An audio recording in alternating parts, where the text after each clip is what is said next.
So Open Sesame is a marketplace for foreclosed properties. I was actually sitting in a marketing class. I think that was last year. My marketing professor briefly talked about foreclosed properties. I was aware of the concept but wasn't really heavily involved. So nasabi niya lang dati foreclosed properties are much cheaper than market value properties. Yeah. During that class, I had my laptop on, and one of the things that I did was look through one of the leading commercial banks here in the Philippines, look through their inventory. Ngayon, nakita ko, yung in-upload nila ng mga listings, literal na Excel spreadsheet.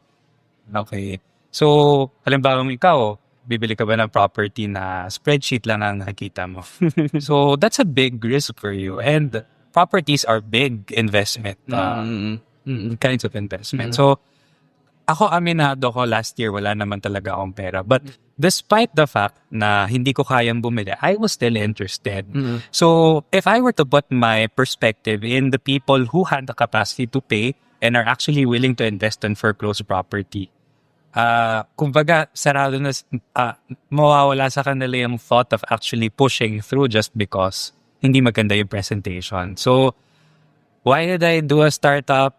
Even if it's not something related to what I'm studying, probably because there's a problem that I saw.